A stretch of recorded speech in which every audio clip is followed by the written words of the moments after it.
자, 오늘 우리 함께 교독하며 읽은 베드로전서 1장 22절에서 2장 3절까지의 말씀을 가지고 거듭난 8번째 시간입니다.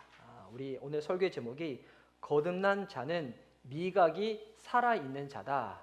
거듭난 자는 미각이 살아있는 자다. 오늘 우리 설교의 부제가 있어요. 거듭난 자는 미각이 살아있는 자. 너무 약간 은유적인 표현이잖아요.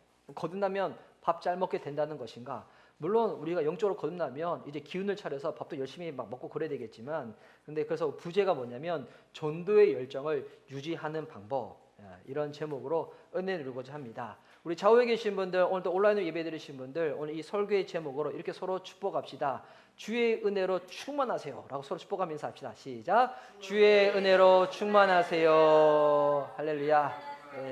주의 은혜로 충만하는 저와 여러분 됐으면 좋겠습니다. 우리 뒤에서 예배드리고 있는 우리 다음 세대들도 주의 은혜로 충만하세요. 자, 제가 주중에 어느 분이랑 통화를 하는데, 근데 그분이 제 목소리를 듣자마자 뭐라고 이야기를 하시냐면, 목사님 기분이 너무 좋아 보이신다고. 그래서 제가 전화해서 여보세요, 뭐 잘 지내 계세요? 요 얘기밖에 안 했는데, 근데 그 목소리 듣자마자 목사님 기분이 좋아 보이신다고, 뭔가 뭐 좋은 일 있으시냐고 이렇게 여쭤보시는 거예요. 좋은 일?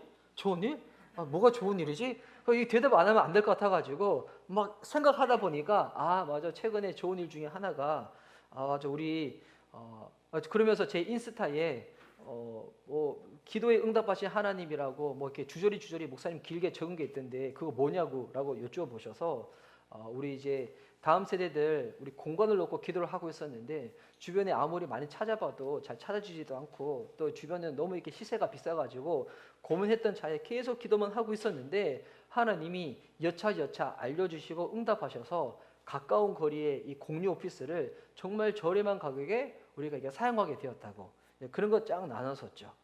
그러면서 이렇게 그 대화가 끝나고 난 다음에, 통화 끝나고 난 다음에 제가 이제 어떤 생각이 딱 들었냐면, 복음이라는 이 단어 자체가 한자어로 그냥 풀면 복될 복자에 소리 음자잖아요. 복된 소식, 기쁜 소식, 이게 복음이라는 문자 그대로의 뜻인데, 그러니까 이게 정말 나에게 기쁜 소식이면 전할 수밖에 없다고 제가 그런 설명을 많이 했었거든요. 여러분 그런 얘기는 많이 들어보셨을 거예요. 그런데 거꾸로 생각해서 정말 내가 기쁘면 나를 잘 아는 사람들이 내가 기쁜 거 못 알아챌 수가 없다는 것입니다. 가족들 간에 함께 있는데 내가 정말 너무 기쁜 거예요. 내가 너무 신나는 거예요. 그러면 그 가족이 그 사람을 보면서 지금 이 사람이 신나구나, 기쁘구나, 이거 못 알아차리면 그거 이상한 거잖아요. 복음이 정말 이런 거구나. 우리가 복음 대신 예수님을 인해서 기쁘다는 것은 내가 기쁘니까 내가 사랑하는 사람들에게도 꼭 알려야 되겠구나, 그 얘기도 맞지만, 반대로는 정말 복음 대신 예수님을 인해서 내가 기쁘면 내 주변의 사람들이 다 알아차릴 수밖에 없다는 것입니다. 여러분 지금 여러분 주변에 계신 분들, 여러분 지금 예수님 때문에 너무 기쁘시죠? 알아차릴 수밖에 없으시죠? 여러분 좌우에 계신 분들 딱 보시면서 이렇게 한번 물어보시기 바랍니다. 저 어떻게 보이시나요? 한번 이렇게 물어보세요. 저 어떻게 보이시나요? 예수님을 인해서 너무 기쁜 분들은 여러분 이거를 알아차릴 수밖에 없다는 겁니다. 여러분 어떻게 해서 이게 가능한 일인가? 제가 이거 여쭤보라고 했는데 갑자기 막 얼굴이 심각해지시면서 갑자기 장례식장에 오신 것처럼 표정이 굳으신 분들이 있는데, 여러분 우리 주님 안에서 이 예배는 마치 결혼식과 같은 겁니다. 신나고 복되고 잔치의 날입니다. 우울한 날이 아닙니다. 죽는 날이 아닙니다. 죄는 죽고 생명으로 살아나는 날. 그럼 어떻게 해서 이게 가능한 건가? 예수님을 인해서 기쁜 것, 이게 거듭남을 통해서만이 가능한 일이라는 것입니다. 우리가 지금까지 7주 동안 거듭남에 대해서 쭉 살펴보았는데, 자, 이 설교를 여러분 복습하라고 하면 여러분 잘 복습 안 하시잖아요. 설교 말씀 듣고 난 다음에 와, 이게 너무 내 안에 부딪혀가지고 주중에 다시 한번 찾아봐야지 라고 하는 분이 없지 않아 있을 수도 있겠지만, 뭐 모르겠어요. 뭐 제 설교를 굳이 따로 또 복습 안 하셔도 상관없지만, 우리가 이제 신앙이 더 깊어지면 여러분 나중에 주변에 좀 거듭남의 신앙에 대해서 좀 약하신 분들 가운데 진짜 거듭남이 무엇인지 알려주고 싶을 때 다시 한번 이 거듭남을 1주차부터 한번 쭉 순서대로 한번 들어보시기 바랍니다. 아니면 누군가한테 그렇게 권하셔도 좋을 것 같아요. 이제 오늘과 다음 주 이제 2주 동안만 거듭남을 더 살펴볼 것인데요. 근데 이제 지금까지 살펴봤던 이 모든 거듭남의 그 설교와 주제들은 오늘과 다음을 위해서 준비된 겁니다. 얘기하면 지금까지 소론이었으면 오늘과 다음 주가 본론이고 결론이라는 것입니다. 한 사람이 거듭날 때 우리 하나님이 일하시면 어떻습니까? 주님은 결정적으로 일하시죠. 하나님의 역할이 결정적입니다. 근데 한 사람이 거듭난 일에 있어서 거듭난 자의 역할은 꼭 필수적이라는 겁니다. 하나님 누군가를 거듭나게 하실 때 주님의 전적인 역사이지만 주님은 이 일 가운데 거듭난 자를 통하여 일하신다는 거예요. 그래서 여러분, 거듭난 자는 불신자들이 거듭나는 것 가운데 우리가 도움을 줄 수 있다는 거예요. 또 반드시 우리가 도와야 한다는 거예요. 여러분, 누군가를 정말 사랑하십니까? 근데 그 지체가 아직까지 예수님을 모른다, 불신자이다. 누가 도와줄 수 있는가? 거듭난 내가 그를 사랑하기 때문에 도와줄 수 있다는 것입니다. 그러면 거듭난 우리가 불신자를 태할 때 먼저 가져야 할 태도가 있어요. 어떤 태도가 필요한가? 고린도후서 4장 5절 말씀입니다. 고린도후서 4장 5절 말씀, 우리 다 함께 우리 한 목소리로, 앞에 우리 스크린도 잘 나와 계시죠? 혹시 성경책으로 찾아보신 분들은 성경책으로도 보셔도 좋습니다. 고린도후서 4장 5절 우리 함께 읽도록 하겠습니다. 자, 시작. 우리는 우리를 전파하는 것이 아니라 오직 그리스도 예수의 주되신 것과 또 예수를 위하여 우리가 너희의 종된 것을 전파함이라. 자, 우리가 예수 그리스도를 주로 선포할 때 예수를 위해서 우리가 스스로 뭐가 되었다는 겁니까? 종이 되었다는 것입니다. 여러분, 이게 너무 중요한 믿음의 태도를 얘기하고 있어요. 내가 아무리 바른 진리를 이야기한다고 할지라도 그것을 말하는 그 당사자가 겸손하지 아니하면 종의 마음이 없이 오만하거나 거드름 떠거나 내가 진리 전하는데 네가 안 들으면 뭐 네가 손해지, 이런 태도로 복음을 온전히 전할 수가 없다는 것입니다. 그러니까 복음 그 자체에 문제가 있는 것이 아니라 그와 같은 태도가 복음이 복음되지 못하도록 막는 장애가 된다는 겁니다. 복음을 전할 때 우리 안에 필요한 태도, 종의 마음이 필요하고요, 겸손의 마음이 필요하다는 것입니다. 그 어떤 분들은 이런 얘기 듣고 난 다음에 에이, 근데 내가 그렇게까지 해야 될 필요가 있나? 그렇다면 나는 안전하고 말지. 내가 하나님 복음 전하는데 내가 거절당할 수도 있고 그 사람이 나를 이상하게 생각할 수도 있고 나는 섬기고자 하는 마음으로 그 사람을 아껴서 전하는데 오히려 그 사람은 나를 이상하게 바라보고 내가 그런 오해를 받을 바에는, 내가 그런 거절을 받을 바에는 나는 차라리 안전하고 말겠어 라고 하면, 그렇게 해서 평생 침묵으로 일관한다면 여러분, 그것은 종의 모습이 아니겠죠.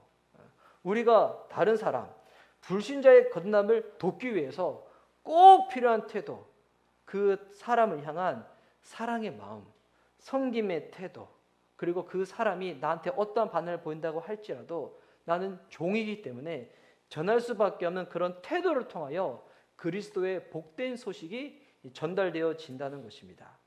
그리고 나서 오늘 이 우리가 함께 교독하며 읽었던 베드로전서 말씀을 보면 복음을 전함에 있어서 거듭난 자의 역할이 얼마나 구체적으로 필요한지가 제시되어 있거든요. 우리 22절 말씀 먼저 다시 보시기 바랍니다. 22절 말씀 제가 한번 읽도록 하겠습니다. 너희가 진리를 순종함으로 너희 영혼을 깨끗하게 하여 거짓이 없이 형제를 사랑하기에 이르렀으니 마음으로 뜨겁게 서로 사랑하라. 자, 여러분, 이 말씀을 보면 먼저 거듭날 때 우리 영혼 가운데 어떤 일이 벌어진다는 겁니까? 이 말씀에 의하면 나의 영혼이, 우리 영혼이 깨끗해진다는 거예요. 그리고 진리의 말씀에 순종한다는 것은 어떤 말인가? 그 복음을 믿는다는 말인 것입니다. 여러분, 진리가 뭡니까? 예수 그리스도의 복음이죠. 그러면 이런 거듭남의 결과로 인해서 무엇이 생기는가? 22절 말씀 후번째를 보니까 형제를 사랑하기에 이르렀으니, 그러니까 거짓 없이 형제를 사랑하게 된다는 겁니다. 혹시 이번 지난주 설교 말씀 기억나시나요? 혹시 주제라도 기억나시나요? 거듭난 자가 뭐 하는 것이 마땅하다고요? 거듭난 것이? 거듭난 자는 사랑하는 것이 마땅하다는 것입니다. 사도 요한이 요한일서 이 서신을 통하여 그렇게 믿는 자들 가운데 당연한 것을 권면하고 있는 거죠. 그런데 그 말을 사도 베드로는 이렇게 표현하고 있는 거예요.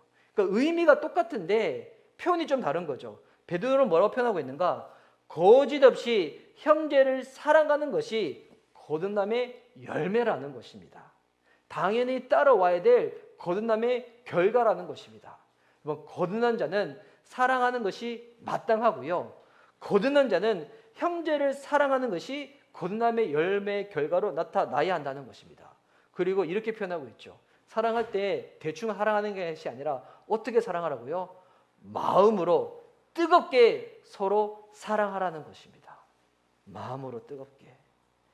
그리고 이어지는 구절도 보면 우리 지난주에 요한일서랑 흡사한 내용이 나와 있습니다. 23절 말씀 보십시오. 너희가 거듭난 것은 썩어질 씨로 된 것이 아니요 썩지 아니할 씨로 된 것이니 살아있고 항상 있는 하나님의 말씀으로 되었느니라. 자, 이 베드로는 직접적으로 지금 거듭남이라는 표현을 사용하고 있죠.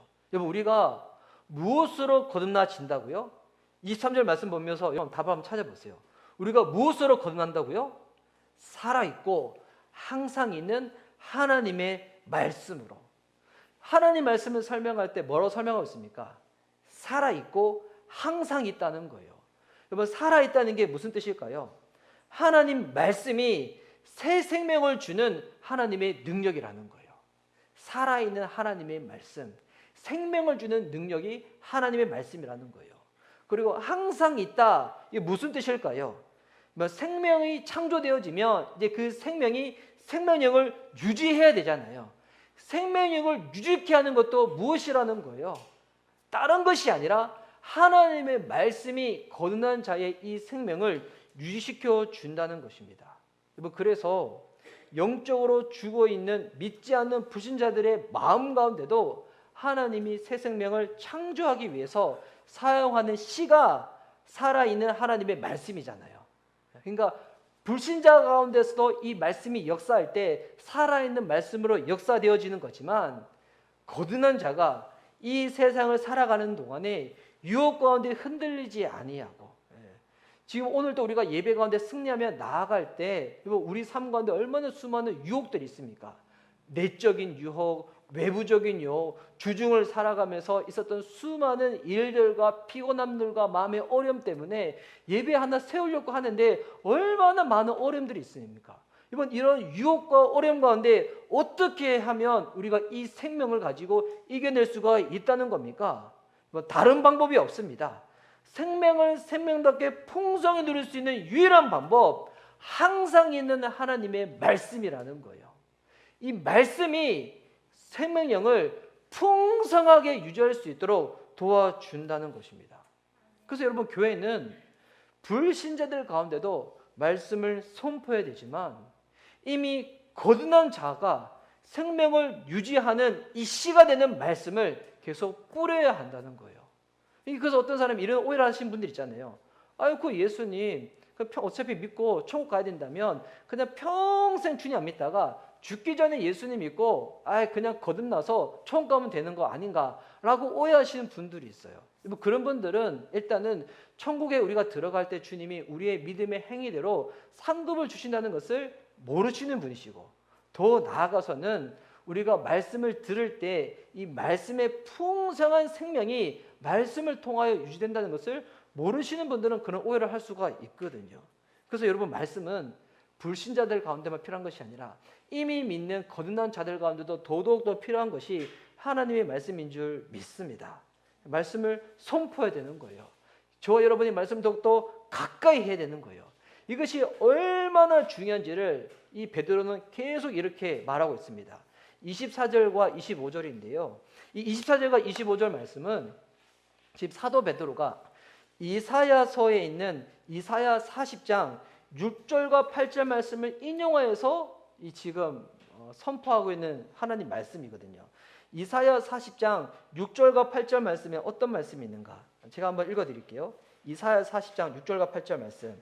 말하는 자의 소리여 이르되 외치라 대답하되 내가 무엇이라 외치리까 하니 이르되 모든 육체는 풀이요 그의 모든 아름다움은 들의 꽃과 같으니 풀은 마르고 꽃이 시듬은 여호와의 기운이 그 위에 불미라. 이 백성은 실로 풀이로다. 풀은 마르고 꽃은 시드나 우리 하나님의 말씀은 영원히 서리라 하라. 아멘. 이 말씀을 베드로 사도가 24절 25절에 이렇게 고백하고 있는 겁니다. 우리 베드로 전서 1장 24절 25절은 우리 함께 읽도록 하겠습니다. 우리 불렀던 찬양에 있었던 찬양 가사죠. 제가 이렇게 예배 때 찬양 콘티지 할 때 그냥 짜는 게 아니라 설교의 주제를 제가 감안해서 짜거든요. 그래서 어떨 때는 제가 이 찬양이 되게 무리할 때가 있어요. 저의 실력보다도 키가 더 높든지 아니면 더 화려하든지 그래도 왜 그렇게 찬양하는가? 말씀의 주제에 이어서 좀 전하고 싶어가지고. 자, 24절 25절 한 목소리 읽도록 하겠습니다. 자, 시작. 그러므로 모든 육체는 풀과 같고 그 모든 영광은 풀의 꽃과 같으니 풀은 마르고 꽃은 떨어지되 오직 주의 말씀은 세세토록 있도다 하였으니 너희에게 전한 복음이 곧 이 말씀이니라. 아멘. 자, 말씀이 얼마나 능력인지 놀라운 능력인지 설명하기 위해서 지금 무엇과 비교하고 있습니까? 풀과 꽃과 비교하고 있다는 거예요. 이제 지금 계절이 봄이 돼가지고 이걸 우리가 더 실감나게 우리가 좀 깨달을 수가 있는데, 여러분 풀과 꽃은 아무리 무성하더라도 이제 좀만 지나면 이제 온 사방이 이제 벚꽃이 만발하겠죠.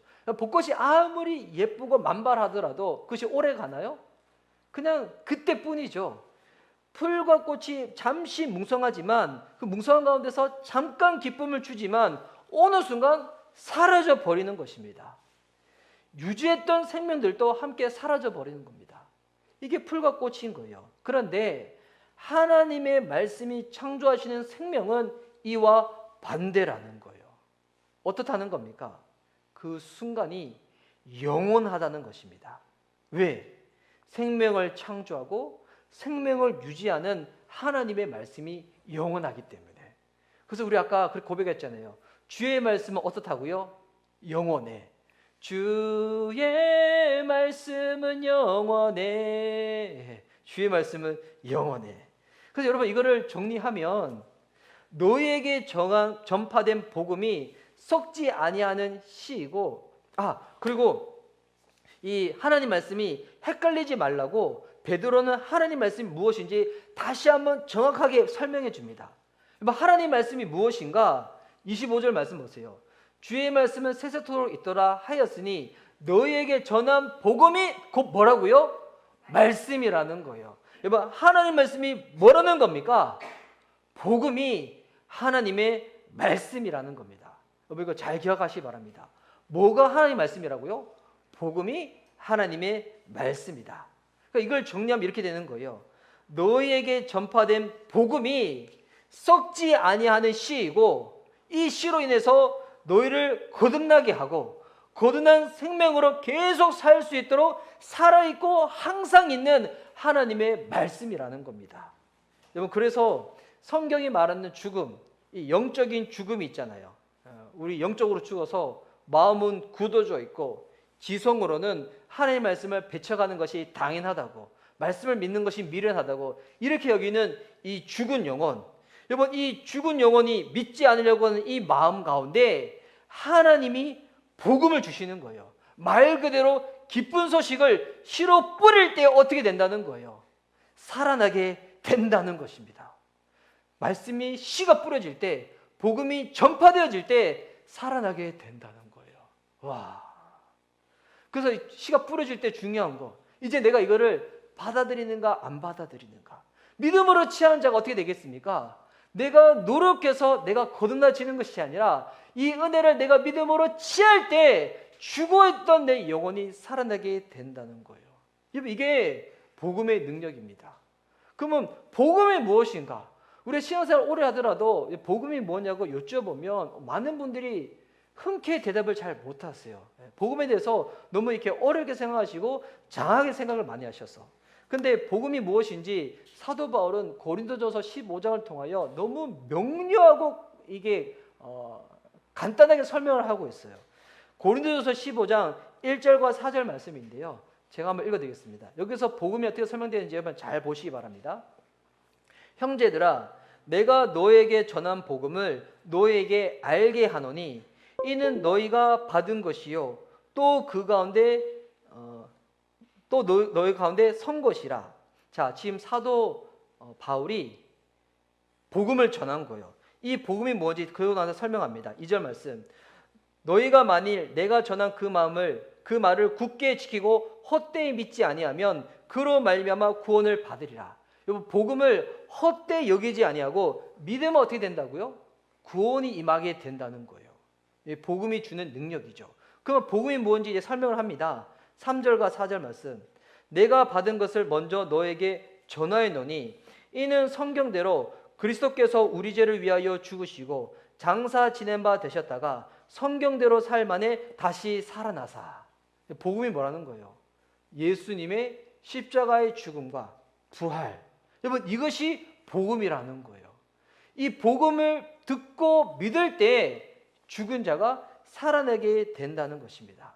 하나님의 아들 그리스도께서 우리를 대신해 가지고 요한일서 지난주에는 이것을 화목제물 대심으로 설명을 하고 있죠.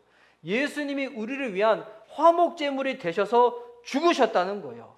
그 죽으심으로 인해서 우리의 모든 죄값을 지불하시고 완전한 의를 이루셔서 우리에게 임하여야 될 모든 하나님의 진노를 예수님이 대신 받으셔서 이거를 제거를 하셨다는 것입니다.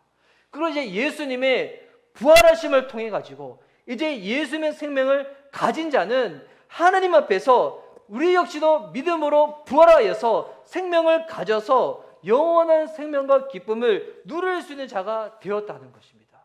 여러분, 이게 복음을 믿을 때 우리 삶 가운데 임하는 복음의 능력이거든요. 근데 이 모든 것을 하나님은 예수 그리스도를 믿는 믿음으로 값없이 우리에게 주신다는 겁니다. 여러분, 값없이 주신다는 게 단순히 공짜라는 게 아니라고 했죠. 프라이리스, 너무나 가치가 있는 거기 때문에 그 어떤 것으로도 가격을 매길 수가 없어서 살 수가 없는 것, 살려고 해도 도저히 살 수가 없는 것, 이거를 하나님이 은혜 가운데 믿는 자들 가운데 주신다는 것입니다. 이것이 복음이라는 거예요. 그래서 우리가 예수님 믿고 나서 침례식을 거행할 때 침례식 이것을 상징적으로 설명하고 있는 거죠. 물속에 들어가는 것은 내가 죄 가운데 장사되었다 죽었다. 물속에서 올라오는 것은 내가 예수 생명으로 내가 다시 태어났습니다. 나는 그 생명으로 살아갑니다. 이거를 선포하는 거거든요. 여러분, 2000년이 지난 이 시간 가운데서도 이 세상 가운데 가장 놀라운 소식은 뭐냐면 여러분, 이 복음인 줄 저는 믿습니다. 이 소식을 여전히 듣지 못한 사람들이 너무나 안타까운 것은 세상에 여전히 많이 있다는 겁니다. 요즘 이렇게 교회가 많이 있는데 복음을 모를까요? 아니에요. 여러분, 요즘도 찾아보세요. 이 대한민국 땅에도 아직까지 복음이 무언지 듣지 못하신 분들이 많이 있고요. 더 심각한 것은 교회 안에 계신 분들 중에서도 이 복음을 아직 듣지 못하신 분들이 많이 있어요. 아직 복음을 들어도 영적으로 죽어 있어서 믿음으로 받아들이지 못하신 분들도 여전히 많이 있다는 것입니다. 이번 전도는 교회 밖에서만 행해지는 것이 아닙니다. 교회 안에서도 하나님의 복음이 필요한 사람들이 너무나 많이 있다는 것입니다. 이제 여기서 중요한 키가 있습니다.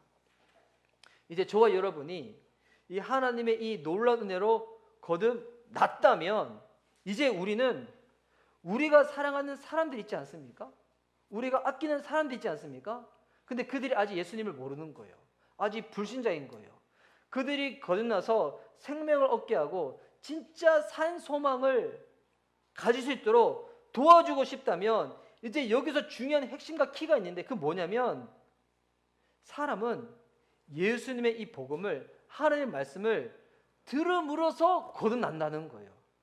너무나 당연한 이야기겠지만 이게 너무 중요한 거예요. 여러분 사람은 하나님의 복음을 들음으로써 거듭나진다는 거예요. 뭐 다른 어떤 거로도 안 됩니다. 오직 복음을 오직 말씀을 들을 때만이 거듭날 수가 있다는 거예요. 이게 이 안에 뭐 어떤 것이 있냐면 교회를 열심히 다닌다고 해서 거듭나지는 것이 아니라는 거예요. 우리 집안에 목회자가 있고 뭐 우리 아버지가 장로님이고 뭐 그렇다고 해서 내게 거듭남이 자동적으로 선물로 주어지는 것도 아니라는 거예요. 나는 신앙이 없는데 우리 가족들은 신앙이 있어서 나는 교회를 안 나갔는데 우리 아내는 계속 교회를 나가. 나도 언젠가 천국 갈 때 내 아내 바지가랑이를 딱 붙잡으면 천국 갈 수 있지 않을까. 우리 이제 가족 중에서 우리 고모부님이 그런 생각 가지고 있었거든요. 그래서 당신은 교회를 안 나가. 근데 아내 교회 가니까 진짜 한 몇십 년 동안 아내를 주일날 예배당을 딱 데려놓쳐요. 보리는 예배당 안 들어가고 차에 있다가 예배 마치면 아내 교제 못하도록 딱 데리고 바로 집을 싹 가는 거예요. 네. 그러면 내가 이렇게 아내가 교회 열심히 다닐 수 있도록 도와줬는데 그래도 나도 언젠가 교회 총까지 않을까? 여러분 그 교회 다니는 사람들을 도와줬든 아니면 우리 집안에 뭐 목회자가 있든 뭐 직분자가 많이 있든 아니면 뭐 어떤 걸 하든 여러분 그런 것으로 인해서 거듭날 수 없다는 것입니다. 어떤 분은 그런 분들이 있어요. 이렇게 예수님 믿고 구원 받으셨냐고 거듭나시냐고 물어보면 자기 친구가 목사님이래요. 자기 친구가 목사님이고 나 가까운 분 중에서 목사님 너무 많이 있다고 우리 식당에 목사님이 단골이라고 이렇게 계신 분들이 있어요. 여러분 우리 집 식당에 목사님이 단골이어도 천국 가는 거 아니라는 거예요. 거듭나면 어떻게 해서 가능해진다고요? 말씀을 들을 때만이 복음을 들을 때만이 가능하다는 것입니다. 여러분 그래서 이거를 정리하면 이렇게 되는 거예요. 주부도 나와 있지만 요거를 4개로 정리하면 요거를 우리 하나씩 읽도록 하겠습니다. 자, 거듭남에 대해서 정리합니다. 자, 첫 번째 함께 읽도록 하겠습니다. 자, 시작. 하나님은 말씀의 시 곧 복음을 통해 거듭남을 일으키십니다. 여러분 아멘이시죠? 네. 그럼 두 번째. 자, 두 번째도 함께 읽도록 하겠습니다. 자, 시작. 하나님은 복음을 전하는 당신의 행위를 통해 거듭남을 일으키십니다. 여러분 너무 중요한 거예요. 내 주변 사람이 정말 함께 예수님 믿고 생명을 누리고 거듭나고 싶은데 내가 가만히 있는다고 해가지고 그들 가운데 그런 역사가 일어나는 게 아니라는 겁니다. 어떻게 할 때 거듭남의 역사가 일어나게 된다고요? 복음을 전하는 우리의 행위를 통해 거듭남을 하나님이 일으키신다는 거예요. 자, 그리고 세 번째 함께 읽겠습니다. 자, 시작. 하나님은 그리스도가 누구시며 십자가와 부활에서 무엇을 하셨는지에 관한 소식을 통해 사람들을 거듭나게 하십니다. 자, 사람들한테 무언가 권하는 거예요. 근데 이게 단순히 아유 한번 교회 와봐. 여러분 그 이야기로 거듭나지는 게 아니에요. 물론 교회 한번 와서 이 예배 가운데 설교를 듣다가 복음을 듣다가 거듭날 수는 있겠지만 교회 와 그 얘기가 사람들을 거듭나게 하는 게 아니에요. 어떤 말이요? 예수님이 누구시고 예수님이 십자가에서 부활해서 무엇을 하셨는지 그 소식을 통해서 사람들이 거듭난다는 겁니다. 여러분 그래서 진짜 복음 전도는 무엇인가? 이 복음 대신 예수님을 알려주는 거예요. 근데 그러지 아니하고 내가 복음을 잘 모르다 보니까 복음을 설명을 못하는 거야. 그러다 보니 우리가 이제 기껏 하는 게 교회 와봐 라고 하는 거잖아요. 물론 그것도 참 이렇게 훌륭한 모습이겠지만 우리가 더 필요한 태도가 있어요. 여러분 사람들이 태어날 때는 순서가 있지만 나중에 죽는 것은 순서가 없어요. 갑작스럽게 어떻게 되는가 아무도 모른다는 거예요. 내가 지금 만나고 있는 이 사람 내가 다음 주에 다시 만날 거라고 알 수가 없는 거잖아요. 이 마지막 시간이라면 어떻게 되는 거예요? 그때 내가 복음을 알려주는 거예요. 예수님 누구신지, 예수님 십자가에서 왜 죽으셨고 무엇 때문에 부활하셨는지 이 복음을 통하여 사람이 거듭나게 된다는 겁니다. 그래서 이 마지막 네 번째입니다. 함께 또 하겠습니다. 자, 시작. 하나님은 당신이 전한 말, 그 복음을 통해 죽은 마음에 새 생명을 주십니다. 아멘이시죠? 여기서 당신 대신에 우리 각자의 이름을 한번 집어넣어 봤으면 좋겠습니다. 자기의 이름을 집어넣어서 이 네 번째를 함께 읽도하겠습니다. 자, 시작. 하나님은 이상함이 전한 말 그 복음을 통해 죽은 마음에 새 생명을 주십니다. 아멘. 여러분도 저 따라해서 이상함이라고 안 했죠? 각자 여러분 이름 다 집어넣으셨죠? 네. 주님은 저와 여러분이 전하는 그 말, 그 복음을 통하여 죽은 마음에 생명을 주신다는 것입니다. 거듭난 자가 거듭나지 않은 불신자를 도울 수 있는데 그들을 돕기 위해서 우리가 할 수 있는 것, 이에 대한 대답이 뭡니까? 지금까지 앞부분 들었던 설교를 딱 정리하면 먼저는 사랑과 섬김의 삶을 통해서 그 사람들한테 다가가고 그리스도의 복음을 전하는 거예요. 여러분 이 두 가지를 같이 가져야 되는 거예요. 교만하고 거드름 피우는 그런 태도가 아니라 정말 그 영혼을 사랑하고 섬기고자 하는 그 태도를 가지고 주의 복음을 전하는 것입니다. 여러분 그렇기에 믿는 자들의 입에는 무엇이 물려있는지 아십니까? 우리의 입에 새 생명을 창조하는 씨가 저와 여러분의 입에 물려있다는 것입니다. 그러니까 여러분의 이 말은 마치 앞을 보지 못하는 이 영적인 실명자가, 그런데 저와 여러분이 전하는 이 말, 벌리는 이 입술이 마치 수술 도구가 되어져서 앞을 보지 못하는 영적인 이 사람을 수술해주는 이 도구가 저와 여러분이 전하는 이 말이라는 것입니다. 그래서 여러분 우리가 이것 가운데 분명한 확신이 있어야 돼요. 내가 전하는 이 복음은 죽은 영혼을 살릴 수가 있다. 그런데 이거를 전하지 아니하고 견딜 수 없는 그 열정이 필요한 거잖아요. 그 열정. 근데 우리가 이 세상 살아가는 동안에 이 열정이 늘 충만하면 좋은데 식을 때가 있다는 거예요. 꺼져버릴 때가 있다는 거예요. 근데 여러분 잊지 마시기 바랍니다. 하나님이 믿는 자들을 어떤 존재로 만드셨는가? 우리가 지금 살펴보고 있는 베드로전서 2장 가까이 있는 2장 9절 말씀입니다. 하나님이 저와 여러분을 이와 같은 자로 택하셨다는 거예요. 2장 9절 말씀 우리 함께 한 목소리를 읽도록 하겠습니다. 자, 시작. 그러나 너희는 택하신 족속이요 왕같은 제사장들이요 거룩한 나라요 그의 소유가 된 백성이니 이는 너희를 어두운 데서 불러내어 그의 귀한 빛에 들어가게 하시니에 아름다운 덕을 선포하게 하려 하심이라. 아멘. 여러분 이 사도 베드로가 이 편지를 보낼 때 이 편지를 받았던 사람들이 누구냐면 바로 예수님을 믿어서 주변에 흩어져 있는 자들이에요. 주의 복음을 믿어가지고 지금 이제는 핍박을 받아 자기 마을에서 살지 못해서 흩어진 나그네 같은 사람들한테 보냈던 편지가 이 사도 베드로의 편지였거든요. 처음에 편지를 딱 받았어. 근데 그 이름을 보니까 와, 베드로야. 예수님의 수석제자. 예수님의 부인했지만 주님의 도우심으로 회복하여 복음의 사자가 된 베드로가 나한테 편지를 보냈거든. 이름만 보더라도 먼저는 설레고 흥분됐는데 근데 뭐라고 얘기하고 있는가? 비록 우리가 복음을 믿어서 이 땅에 흩어져 있는 나그네 같은 존재로 정말 미천한 자로 살아가는 것 같지만 하나님이 우리를 어떤 자로 부르셨다는 겁니까? 너희는 택하신 족속이요 왕같은 제사장들이요 거룩한 나라요 그의 소유가 된 백성이니 너희를 어두운 데서 불러내가지고 어둠에 있는 자가 아니라 여기서 불러내서 귀한 빛에 들어가게 하신 이에 아름다운 덕 하나님의 복음을 선포하는 자로 우리를 그렇게 여겨주신다는 것입니다. 그렇게 만들어 주셨다는 거예요.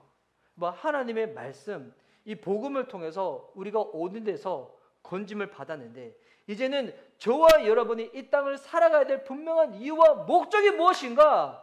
그 복음, 아름다운 덕을 선포하라는 것입니다. 여러분 이게 그리스도인들이 이 땅을 살아가는 삶의 목적이고 이유라는 거예요. 금요 부흥 예배 때도 잠깐 나눴지만 여러분 그리스도인들이 이 땅을 살아가는 동안에 나 이거 더 많이 가져야 되는데 이거 갖지 못해서 마음 괴롭고 내가 이거 성공해야 되는데 성공하지 못해서 마음 눌리고 여러분 우리는 그 정도가 아니잖아요. 진짜 그리스도인이 이 땅을 살아갈 때 가장 마음이 무너지는 게 무엇입니까? 내가 예수님 믿는 하나님의 자녀인데 내 삶을 통하여 주님 믿는 흔적이 안 드러나는 거예요. 하나님 믿는 그 사랑이 안 드러나는 거예요. 예수님 앞에서 믿음의 합당한 모습을 보여야 되는데 순간순간 거짓과 교만과 기만과 이 나태 가운데 빠져있는 내 모습 바라보면서 우리가 결과적으로는 그것 때문에 마음이 어려운 거잖아요. 진짜 예수 믿는 사람들은. 성공 못해서 마음이 어렵나요? 못 가져서 마음이 어렵나요? 청당보다 못한데 분당인데 분당에 살지 못해서 마음이 어렵나요? 그런 거 아니잖아요. 진짜 예수 믿는 사람들이 마음이 가장 어려운 거. 내 삶 가운데 주님이 함께 하신다는데 내 삶을 통하여 주님이 안 드러나는 거. 이것 또한 마음이 어려운 거잖아요. 근데 여러분 그때 이 말씀을 통하여 다시 위로받으시기 바랍니다. 내가 이렇게 되는 것, 내가 노력해서 이렇게 되는 게 아니에요. 예수님 믿을 때 주님이 이와 같은 자로 저와 여러분을 만들어 주셨다는 겁니다. 씨 뿌리는 비유를 금요 부흥 예배 때 나눌 때도 지금 그 얘기를 나눴었거든요. 씨 뿌리는 비유를 사람들이 듣다 보면 많이 오해를 해요. 내가 스스로 많이 경작해가지고 내가 옥토밭이 돼야 된다, 좋은 밭이 돼야 된다. 여러분 그렇게 이해하면 그 완전히 그 본문을 잘못 이해하고 계신 거예요. 그렇게 이해하면 여러분 기독교를 이단으로 만드는 거예요. 우리가 행위로 노력으로 구원받나요? 아니죠. 그 말씀의 의미는 뭐냐면 예수님 믿었을 때 주님이 길과 같고 바위 같고 가시떨 같은 우리의 마음밭을 좋은 밭으로 만들어 주셨다는 것입니다. 주님이 이미 예수님 믿는 저희들을 좋은 밭, 옥토밭으로 만들어 주셔서 이제 우리를 통하여 무엇이 증거되기를 원하신다는 거예요.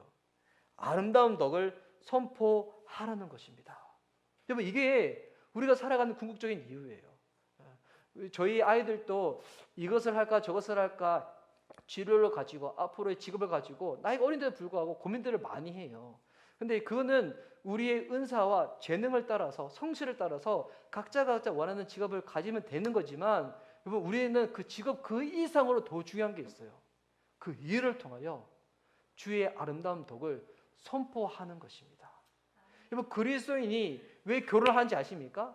물론 만나서 마음의 위로도 얻고 안식처도 누리겠지만 함께 결혼을 함으로 말미암아서 그 안에서 아름다운 덕 가운데 서로 보호하고 그것을 나누는 거예요. 왜 그리스도인들이 자식을 낳는지 아십니까? 단순히 생육하고 충만하기 위해서 아니에요. 이 아름다운 덕을 먼저 수직 전도하는 거예요. 우리 아이들한테 내 삶을 통하여 알려주는 거예요. 내가 그렇게 살아내지 않는데 말로만 강요한다고 해서 애들이 믿겠습니까? 안 믿겠죠. 그런 거 부모나 믿어라. 그렇지 하지 않겠어요? 우리의 삶을 통하여 가족이든 가까운 지인이든 우리 어떤 직장이든 우리 어떤 삶의 현장이든 그 덕을 선포하는 것입니다. 그런데 안타까운 것은 말씀을 통해서 알게는 알겠어. 깨닫기는 깨닫겠어. 그런데 이 복음을 전하고자 하는 그 열정이 우리 가운데 없다는 게 문제잖아요. 없다는 게. 왜 우리가 복음을 전하고자 하는 이 열정이 없을까요? 많은 사람들은 먼저는 외부적으로 이유를 찾아요. 지금 현대인 사람들이 누릴 거, 즐길 거, 먹을 거, 흥미로운 거 너무 많아서 이런 복음 관심 없어 한다는 거예요. 그러니까 절대적으로 영적인 피로를 말하기는 고사하고 느끼기도 힘든 이 시대를 살아가는데 세상 너무 재밌고 흥미로운 거 너무 많고 유튜브 하나 펴더라도 너무 재밌는 게 하루에도 수천 개 영상이 올라오는데 그런데 말씀을 전한다고? 사람들한테 이 복음을 믿으라 한다고? 에이, 지금 시대에 그런 구닥다리 방법 안 먹힌다. 먼저 외부적인 이 요인들 때문에 사람들이 복음을 안 전하려고 많이들 하죠. 더 나아가서는 본인이 아직 믿음의 확신이 없는 거야. 내가 진짜 믿고 있는지 안 믿고 있는지 나도 확신이 흔들리는데 내가 누구한테 복음을 전하겠어? 라고 이렇게 생각들을 많이 하는 것입니다. 그러니까 대부분 사람들이 잘못 가지고 있는 인식이 뭐냐면 복음을 전하는 것은 너무 무거운 일이야. 그런데 이 세상의 삶은 너무 재밌고 가볍다는 거예요. 이 무거운 거 어떻게 전하는가?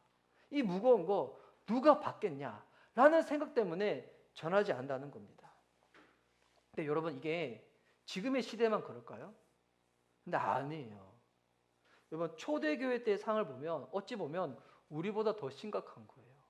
초대교회 때는 복음을 전할 때 실제로 자기가 살고 있던 그 곳에서 벗어날 수밖에 없었잖아요. 나올 수밖에 없었잖아요. 이 사도행전 8장에 보면 스데반 지사님이 이 유대 지도자들한테 복음을 전하다가 그가 돌을 맞아서 죽게 되죠. 그래서 보니까 복음을 전했는데 3,000명의 사람들이 회심하여 돌아오는 것이 아니라 복음을 전했는데 돌 3,000개가 나오는 거예요. 그래서 스데반을 예루살렘 성 밖으로 끄집고 가가지고 돌을 던져서 죽여버리잖아요. 우리가 그 순교를 당했다고 하는데, 근데 여러분 이게 지금 우리 시대는 그래도 일어나지 않잖아요. 한국 땅에서 복음 전하는데 돌 날아오나요? 뭐 조금 비난을 받고 거절당할 수 있지만 돌 안 날아오잖아요. 근데 중요한 거는 그리고 난 다음에 이어지는 일들입니다. 이제 예루살렘에 있는 그리스도인들이 그 땅에서 살 수가 없는 거예요. 핍박이 심하니까. 그래서 어떻게 되는가? 흩어지기 시작합니다. 이게 사도행전 8장 1절에 나오는데요. 제가 성경구절 한번 읽어드릴게요. 한번 슬라이드 띄워주세요. 사울은 그가 죽임 당함을 마땅히 여기더라. 여기서 사울이 우리가 잘 알고 있는 그 바울을 얘기하고 있는 겁니다. 그날에 예루살렘에 있는 교회에 큰 박해가 있어 사도 외에는 다 유다와 사마리아 모든 땅으로 흩어지니라. 그리스도인들이 그 땅에 있을 수가 없는 거예요. 어떻게 되는 겁니까? 다 흩어지는 겁니다. 그리고 2절 말씀. 경건한 사람들이 스데반을 장사하고 위하여 크게 울더라. 믿음의 동역자들이 스데반의 순교와 죽음을 두고 슬퍼서 우는 거죠. 여러분 이게 운다는 게 이들이 너무 믿음이 없다 이 정도가 아니죠. 함께 있었던 믿음의 동역자가 죽으니까 이게 마음이 아쉬운 겁니다. 그런데 3절 말씀. 사울이 교회를 잔멸할 때 이제 이거 끝나지 않죠. 스데반 하나 죽는 것으로 끝나지 않습니다. 이제 남아있는 그리스도인들을 잔멸하라고 하는 거예요. 각 집에 들어가서 여러분 보세요. 집까지 쳐들어가가지고 예수님 믿는 사람이 있으면 끄집고 오는 거예요. 어떻게 하는 겁니까? 남녀를 끌어다가 옥에 넘기니라. 뭐 예수님 믿는다, 복음을 전한다, 뭐 이게 그냥 요거도 먹는 정도가 아니라 이제는 집에 살고 있는데 끄집고 와가지고 감옥에 들어갈 정도가 돼버리는 거예요. 4절 말씀. 그 흩어진 사람이 이제 사람들이 집안에 있을 수 없으니까 예루살렘에 있을 수 없으니까 어떻게 되니까 흩어지기 시작하는 겁니다. 그럼 흩어진 사람들이 이제 내가 예수님 믿는 거 숨기고 이제 움츠려서 그렇게 살아가는가? 아니에요. 충격적인 내용이 4절에 나와 있는데 그 흩어진 사람들이 두루다니며 복음의 말씀을 전할세. 흩어진 사람들의 모습이 뭡니까? 두려워서 숨는 모습이 아니라 복음을 전하는 거예요. 이들은 목회자도 아니에요. 설교자도 아니에요. 평범한 성도들인데 쫓겨다니면서 가는 곳마다 기쁨으로 복음을 전했다는 것입니다. 여러분 이와 같은 일이 저와 여러분 우리 미션 리바이벌 교회도 일어날 수 있기를 축복합니다. 여러분 이들이 우리보다도 뭐 특별한 거 믿는 게 아니에요. 똑같은 복음을 믿는데 우리들의 모습하고는 너무 다르지 않습니까? 그러면 이들과 우리와의 차이가 도대체 무엇인가? 이걸 한번 알아봐야 되는 거잖아요. 이에 대해서 베드로전서 2장 1절과 3절에 그 답이 나와 있습니다. 자, 베드로전서 2장 1절과 3절. 먼저 1, 2절 말씀은 제가 먼저 읽도록 하겠습니다. 그러므로 모든 악독과 모든 기만과 외식과 시기와 모든 비방하는 말을 버리고 갓난 아기들 같이 순전하고 신령한 젖을 사모하라. 이는 그로 말미암아 너희로 구원에 이르도록 자라게 하려 함이라. 자, 여기 베드로전서 2장 보면 어떤 표현이냐면 갓난 아기들이라는 표현이 있어요. 근데 우리는 이 구절을 읽을 때 어떻게 좀 이해를 많이 하시냐면 이거는 미성숙한 성도들을 이렇게 부르는 거 아닌가라고 오해들을 하시는데 아니에요. 이거는 문맥상으로 봐도 그런 뜻이 아닙니다. 아기가 젖을 사모하듯 거듭난 사람들은 무엇을 사모해야 된다고요? 우리가 사모해야 될 분명한 대상이 있다는 거예요. 우리 이제 아기를 길러보신 분들은 아실 거예요. 모유 수유할 때 얼마나 이 엄마들의 젖을 좋아하는지. 우리 이제 둘째 주다가 진짜 저 기억나거든요. 와, 완전히 엄마 모유 이게 완전 이게 거의 홀릭 수준이어가지고 와 진짜 엄마 이 모유 물렸고 얼마나 그 열심을 다했었는지. 그걸 보면서 야 갓난 아기가 엄마 젖을 사모하는 게 진짜 이 정도구나. 나중에 우리 이제 싱글 청년들도 결혼해서 경험하시면 와 경험하시게 될 거예요. 모유 수유가 얼마나 힘든지. 모유 수유 진짜 힘들어요. 근데 보니까 이 거듭난 사람들이 그만큼 무엇을 삼아야 되는가? 그 대사의 특징이 뭐냐면 순전하고 신령하다고 나와 있죠. 근데 여기서 이제 신령하다는 이 단어가 육적인 반대말이 아니에요. 이게 원어적으로 보면 뭐로 나왔냐면 이게 슬라이드 한번 넘겨주세요. 원어적으로 보면 이게 로기콘이라고 하거든요. 로기콘, 로기콘이라고 하는데 아기곤이 아니고 로기콘이라고 나와 있는데 이거를 우리 개역 개정 성경에는 신령한으로 번역되어 있지만 이게 원어적인 의미는 메타폴리칼이에요. 메타폴리칼. 이게 뭐냐면, 그러니까 이게 은유적이라는 뜻이에요. 상징적이라는 뜻이에요. 그러니까 이게 신령하다는 것이 상징적으로 뜻하는 것이 있다는 겁니다. 뭘 뜻하고 있는 걸까요? 하나님의 말씀인 거죠. 이거를 원어 그대로 직역을 하면 2절 말씀 이렇게 되는 거예요. 순전한 말씀의 젖을 사모하라는 거예요. 갓난아기가 엄마 젖을 사모하는 것처럼 거듭난 그리스도인들은 순전한 말씀의 젖을 사모하라는 것입니다. 베드로는 사람이 살아있고 항상 있는 말씀, 곧 복음으로 거듭난다고 말하는 것으로 그치지 아니하고 여기서 힘줘 더 이야기를 하는 거예요. 갓난아기가 생명을 유지하기 위해서 반드시 젖을 먹어야 하는 것처럼 거듭난 자들이 말씀의 능력을 사모하기 위해서, 말씀의 능력으로 살기 위하여 무엇을 사모해야 되는가? 하나님 말씀을 날마다 가까이 하고 먹어야 한다는 거예요. 그러지 아니하면 여러분, 우리가 아무리 젊었다고 할지라도 우리 안에는 생명의 능력, 열정 다 꺼져 버린다는 겁니다. 여러분, 우리가 말씀 붙잡지 아니할 때 우리의 삶 가운데 어떤 모습이 튀어나오는지 아십니까? 그게 1절 말씀에 있는 거예요. 1절 말씀 제가 다시 한번 읽어드릴게요. 그러므로 모든 악독과 모든 기만과 외식과 시기와 모든 비방하는 말을 버리고, 그러니까 그리스도인들한테 이 얘기를 하고 있는 거예요. 너희가 말씀을 가깝이 하지 아니하면 그리스도인이라 할지라도 악독, 악한 말을 하고 기만, 거짓으로 외식, 위선적이고 시기하고 험담하는 그리스도인이 된다는 겁니다. 내가 그리스도인인데 자꾸 사람들 뒷얘기하고 싶고 악담하고 싶고 막 얘기하고 싶다. 그때 깨달으시기 바랍니다. 내가 지금 말씀을 가까이 하지 않아서 그런 거구나. 이건 다른 방법이 없습니다. 신령한 말씀의 젖을 사모하지 아니하면 그리스도인들도 그렇게 된다는 것입니다.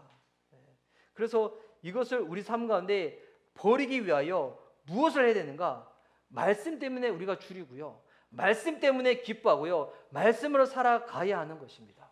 그럼 여기서 말씀이 그렇게 중요한 거 잘 아는데 일상의 우리의 삶 가운데 우리가 말씀을 잘 가까이 하지 않는다.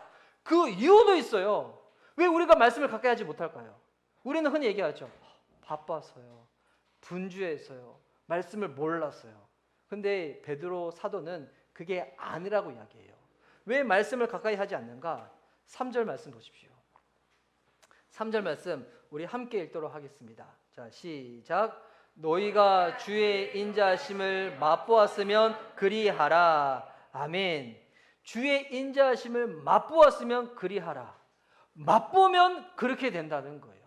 말씀의 능력을 맛보면 날마다 말씀을 통하여 내 삶을 붙잡아 주시고 나를 먹여 주시고 이 복음의 열정으로 살 수 있도록 하는 말씀을 맛보면, 말씀의 능력을 경험하면 누가 시켜서 그렇게 되는 것이 아니라 그렇게 할 수밖에 없다는 것입니다.